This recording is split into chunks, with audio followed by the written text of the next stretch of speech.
Thanks, everyone, for joining us here at the Project Censored Radio Show. We're very glad right now to be joined by Summer Starr, who is a mother educator and mutual aid and frontlines worker. She has a grounding in land stewardship, which has branches into policy, politics, advocacy, activism, civil disobedience, community preparedness, and grassroots organizing. She also holds a master's degree in Indigenous politics, as well as a master's degree in environmental law and policy. Born and raised on the island of Maui in the occupied nation of Hawaii, she feels a deep sense of spiritual obligation to identifying and helping heal the harms of colonization through building decentralized land-based community resilience and sovereignty. Summer, thanks so much for joining us. Thank you. So I want to start off with something that Project Censored, we try to discuss the censored aspects of a topic. I want to start off with the things that you'll never hear on corporate media, talking about the confluence of capitalism and colonialism, about your home place in Maui, how for centuries, settlers and colonial business enterprises illegally diverted Maui's water to produce sugar and thereby profit. Which they did not then share with the indigenous peoples of Hawaii, which is, of course, the classic the classic case, as we see here in the so-called continental United States. And then later on, tourism came and similarly sucked up water and other precious resources. Wealthy people from the U.S. and across the world bought up increasingly expensive real estate, driving up housing prices and making it harder for the indigenous peoples to survive on their homeland. So starting off with that, could you share a little bit about this source of the wildfires and why it's important to recognize these root causes? Mm-hmm. Thank you for that question and intro. And you cover in a really short amount of time really well what plagues not only Maui, not only Hawaii, but territories all across the globe. And so, yes, with that confluence of an increasingly drying landscape, because when we remove the native landscape, which happened for sugar, which happened for ranching, which happened for pineapple, which happens for development, and you remove that native landscape, we lose a lot of the moisture that we need being islands in the middle of the Pacific Ocean. And add on top of that, as you mentioned, the diversion of the water, which also depletes our marshlands because we aren't having a mauka to makai from the mountain to the ocean connection of our streams. So it's a catalyzing effect that happens. And as each island dries, every other island dries, because many of us that are us islands that are close together have historically shared meteorological systems. We've shared cloud systems because of our forests, right? So there are so many layers to the hundreds of years of desecration and extraction that have happened at the hand of large multinational businesses and economic hitmen. Right. There's a book, Overthrow, and I'm forgetting the author's name at this point, but it's called Overthrow from Hawaii to Iraq. And he theorizes that Hawaii, the coup that happened in 1893, was the first of the United States sort of formula that they then took across the world. And at that time, up until Iraq, so Cambodia, Southeast Asia, South America, so on and so forth. So that was first practiced here. And it was successful. So we are seeing the legacy of that. Part of this, being somebody who is a futurist and who studies large-scale political patterns, part of this is that because we were the first of that sort of formula of the economic hitman, more or less, I do strongly believe that we will be one of the first that doesn't secede because we were unlawfully occupied, right? But who regains their independence out from the military-industrial yoke of the United States and begins the decolonization of the US empire, as we have seen in the British Empire. And I think a lot of that is informed by the spirit of aloha, by the values of the indigenous people, the Kanaka Maoli of Hawaii.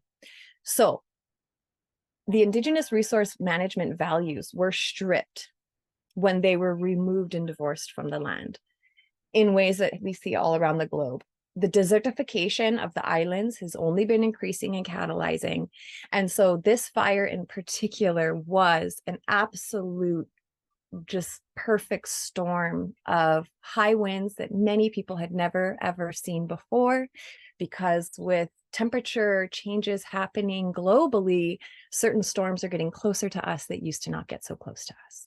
And so high winds and acres and acres and acres of unattended, abandoned, invasive grasslands, and just insufficient infrastructure.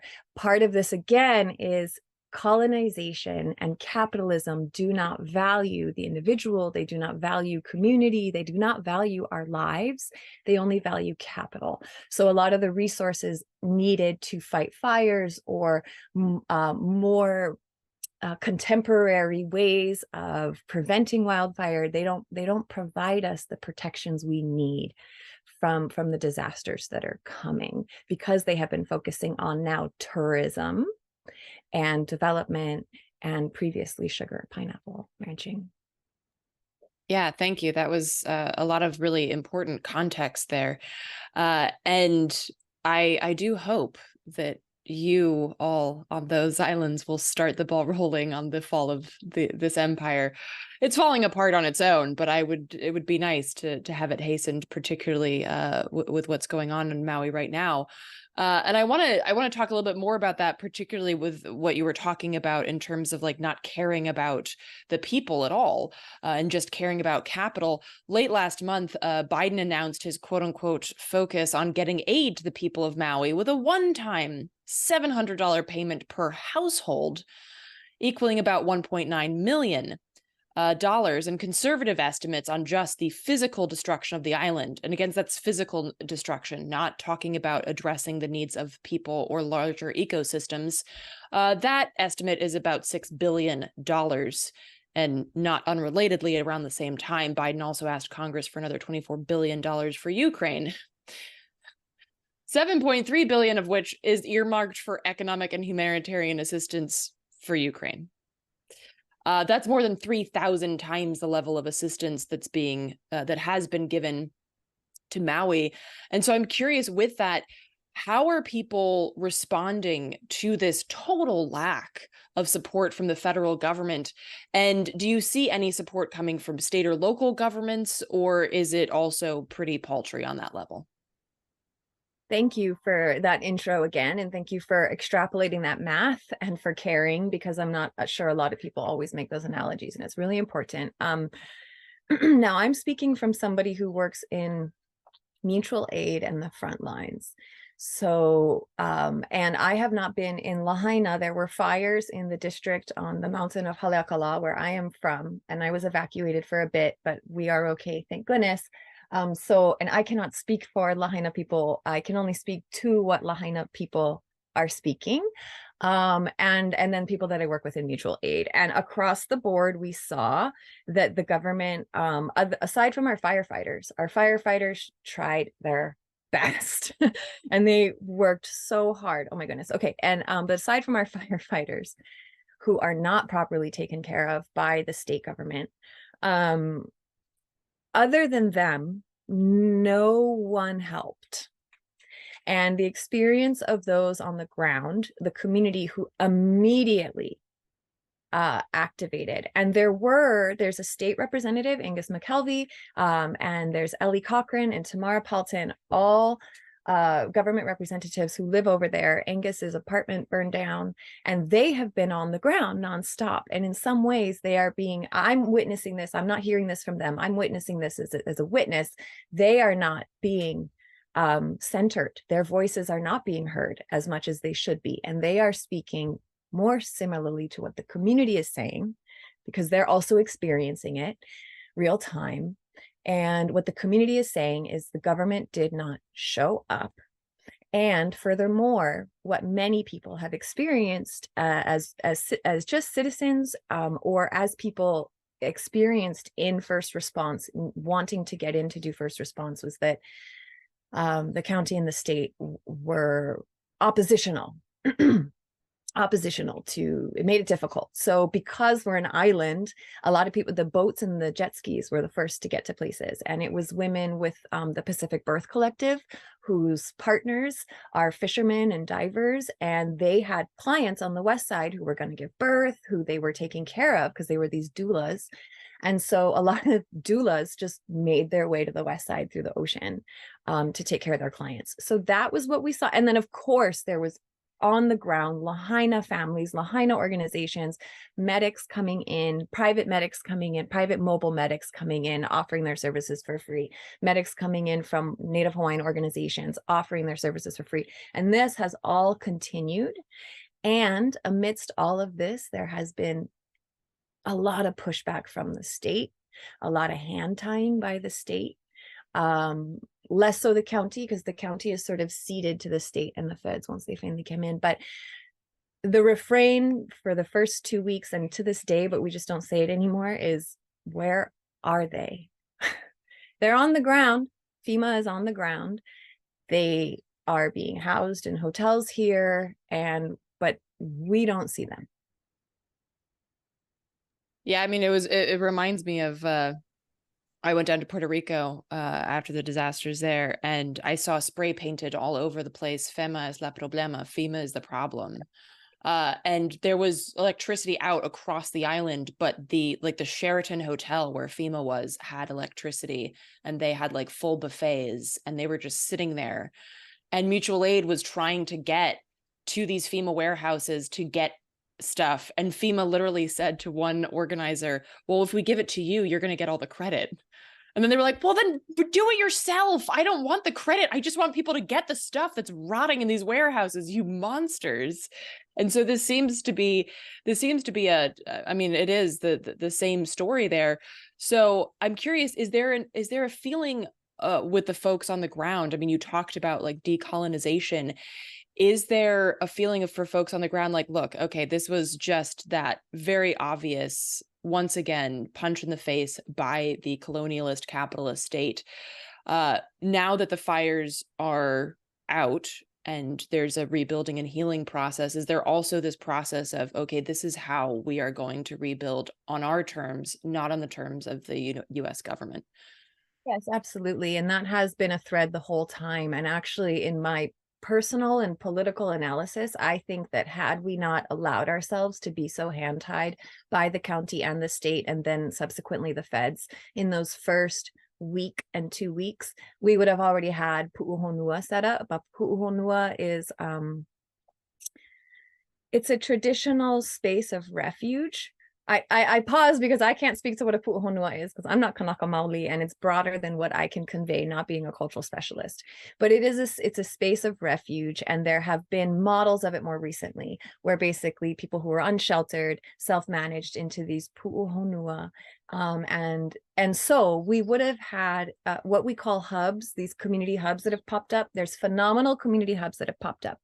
One acute example of this is I went to a hub and I said, do you have solar yet? And they said, we want to get solar, but we're here at this county park and we don't really have total permission, but we do have permission, but we don't know how to get the permits. And we had people ready and willing to set them up with solar, but the county was in the way. But they have solar there now. So we had been hand tied. People are continuing. We sort of gave the government the grace to show up.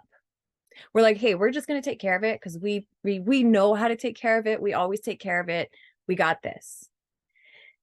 And we let them give the pushback. We're like, whatever, you guys, and we kind of let them show up, and they never showed up. So now people, yes, are moving forward, and there will be a more formal pu'uhonuas getting set up. And I do believe that looking at Hurricane Maria in Puerto Rico is a profoundly good example to move forward so that we can learn from these disasters, really the federal response being the bigger disaster, and model here on Maui what we can do next time when we see this next time. And that will be these decentralized pu'uhonua, spaces of refuge, climate resiliency centers, call it what you will, and people will just move forward with that. Now, I think regardless of government participation, this is where government has the option to cooperate, or land back, which we have done before on Mauna Kea. Yeah, absolutely. And I want to ask you about the land back aspect in a minute, but I also want to talk about the reverse of that, because I do know that even while things were still smoldering, there was an issue with disaster capitalism, which does not wait to dive in. Real estate speculators started seeking to double down. Of course, they're not looking to help. They want to further their profits by buying land cheap now that things are destroyed and selling later when prices are high again. And of course, as we've seen in places from Puerto Rico to New Orleans, this just drives more people, particularly indigenous people, and in the case of New Orleans, Black folks, away from their home places. What are you all seeing right now in with regards to disaster capitalism, and what kind of structures are you setting in place to combat that? There has been immediately, deeply, profoundly predatory American disaster capitalists reaching out to families who lost everything. It was appalling to see. I think what those American disaster capitalists did not anticipate was the passion with which people in Hawaii, people of Lahaina, which is a almost kingdom unto itself. I don't think they understood the relationship that people have to the land here and to place here. It would be similar in Puerto Rico, right? And there would be elements of that in New Orleans to a degree for those who, weren't displaced and were thereby being displaced. So yes, disaster capitalism, alive and well, has been alive and well here because they have been vampirically feeding off of our high cost of living and borderline poverty, being a banana republic. So the disaster capitalist long game economic hitmen folks have been here. More came in, BlackRock showed up. We already have Blackstone, but BlackRock showed up, and all the huge.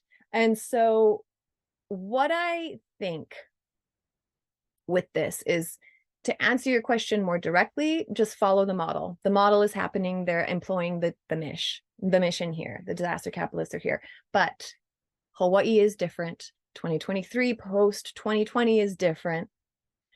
And our weakest links is the vanguard. Our weakest links are those who are in what we call the Luna class, middle, like management class, which was the weakest link during the Great Mahele, which was in the 1800s, and the first real turnover of land to people that were non-Kanaka. So there's this bourgeois class, to say it, that is our weakest link. And it's those folks, but the bourgeois class here is different than other places. And I trust that we can model through failing and trying again, what it really means to drop into our center, drop into our core, drop into our priorities, drop into reality, and be the model for what we're going to need for class solidarity and what that means for putting our land base first, putting our children first. So in Lahaina, the families are putting their children first, and the state has been failing them, and the state has been stymieing their efforts to put their children first, and people are seeing it and they're over it. And the state's stymieing of community movement forward is strong and alive and will intensify. And so international solidarity always welcome, and these conversations welcomed, so that we can model and template and activate faster next time in order to subvert that colonial imperial force that will try to co-opt, as you mentioned, happened in Maria as well. Yeah, absolutely. And I'm curious, going back to what you said about land back, and also the fact that you have that one of your focus is land stewardship. Can you talk a little bit about what land stewardship looks like in terms of, because I think a lot of people don't know what Maui or Hawaii even would look like without the hotels and without the, like, I didn't know that Lahaina was a wetland. So like, can you talk a little bit about what land stewardship would look like and what kind of efforts are in place or being put in place with regards to land back? I would love to. So in Hawaii, we actually have a beautiful, profound model that you can look up online, the Ahupua'a model, AHUPUA, Okina E, Ahupua'a model. And to put it in a brief form, if you look at an island from the top, it basically slices the island into these pie slices from the mountain to the bottom, where it's skinny at the top and wide at the bottom, these wedges. That's your ahupua'a. And then there's smaller ili, there's bigger moku, right? Like a county, a state, and then the whole island. And so your ahupua'a system is you steward your watershed and your water source at the top. That's your vo'akua, WAOAKUA. Your vo'akua is your realm of the spirits, and only your kahuna, your spiritual people go up there to make offerings, because you have to keep your watershed clean. Right? And so your watershed is a sacred space. And then you have the space where I'm from actually is at the edge of the watershed. And so a lot of the roles I have been told historically of the people in this region was to be the guardians of the watershed, kind of like the last stop. Like, you sure you guys want right? But not even us really go up there, right? So, and then it goes and goes and goes. So you have streams that come down, and then you have, of course, one of the most complex agricultural technologies, the lo'i system, the Kalotero lo'i system, where water comes in, goes into these fields of mud and taro, but actually comes out cleaner and goes back into the river, right? So you have these series of profound agricultural technologies that are matched to very specific landscapes. Some ahupua'a are like this because they have so much resources and maybe not even that much population. Some ahupua'a are like this because it takes so much resources. And then you have people at the bottom of the ahupua'a that are serving up what you need from the sea and taking care of the limu, the seaweeds, right? And then people in the marshlands and fish ponds, massive fish ponds that just fed people in times of starvation. There is a phrase called aipohaku, to eat stones, aipohaku. And it's this sentiment where it's like, you can take everything from me, from us, and we will eat stones. Because what they did with those stones was they built fish ponds where small fish were able to come into maturity safely from predators, right? And they were able to balance the ecosystem that way. So when you ask, what does that look like? Oh, Hawaii did it, and we were there. And since we were so late to colonization, there are people still alive today that remember that lifestyle. So it's the divorce from nature isn't that far away. So that's why I believe there's more of a potentiality. Now, currently, Lahaina will have many different types of restoration. And I think if anyone has interest in the restoration of Lahaina, it would be best for them to start at Moku'ula, as you described, the wetland, that whole area. I cannot even get into it because it's too long to talk about, but start with the wetlands and work out from there. Lahaina should be returned to its original environment, and it can be. For upcountry, what we are doing very actively is there are people on the ground, community-led, all community-led, on the ground right now, taking care of or making the planning to take care of the burn scars and avoid further soil erosion and flooding in the areas. And we have very steep, ravenous gulches and stuff. And so it's pretty terrifying for people down gulch from that. So we are working on using local resources, local invasive trees, in order to help restore the soil in these places. And so we will be modeling that out. But again, funds and finances, and there's a lot of money coming through. The federal government has a lot of access to funds, and not a lot of us are seeing it. Yeah, absolutely. And I mean, just recently, Oprah and The Rock asked people to donate, and yet they have, I think it was a combined worth of $2 billion. And I'm assuming Oprah's estate on Hawaii looks like some kind of massive, ridiculously opulent compound, which I'm assuming she didn't open up for people to use as a community space. Just assuming. Anybody opening their homes for community spaces yet? I haven't seen it, and I've actually been persistently asking nonstop. I don't actually for a space to store building materials, donated building materials, and donated agricultural materials so that we can start rebuilding for people in a mutual aid style. And miraculously, FEMA has so much space, but the community doesn't. So a lot of the spaces I call have already been occupied by the federal government. And so yeah, they move quick in the bureaucratic sense, not in the like helping people sense, but very much in the we got to occupy. This is the takeaway. And there's another journalist in Puerto Rico, Bianca Graulau. I don't know how to say her last name. And she's been covering a lot of the recovery projects that are mutual aid based that have been coming out of Puerto Rico. And so I think Puerto Rico is similar to us. We're islands. Our grids were always unstable anyway, right? We didn't have the same sort of dependence to the US colonial empire's carrots. And we didn't have as much access to the goods anyway. So when it gets taken away, we're like, well, okay, like this is like a normal winter for us, except Lahaina is nothing normal ever. That's devastating. And upcountry, we lost dozens of homes. And just thinking of the scope of Lahaina got me distracted. But looking at Puerto Rico and Maui right now, my biggest ask, other than directly supporting families that have lost their homes in Lahaina, and there's an account I can send you that has their information, other than directly supporting the families, is modeling, is learning this lesson. And when you want to mobilize after the disaster hits, mobilize, just do it and ask for forgiveness later. Because the government is not going to show up. And when they do, they will try to bully you out of the front lines. We've already seen it too many times. So just do the things, set up the mutual aid camp, and make sure, if you can, you have people who are experienced in legal observation, who are experienced in frontlines work, so that you don't further traumatize those that you're trying to create safe haven for.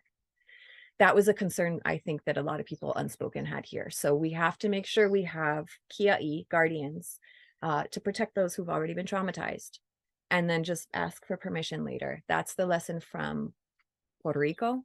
That's the lesson from Maui.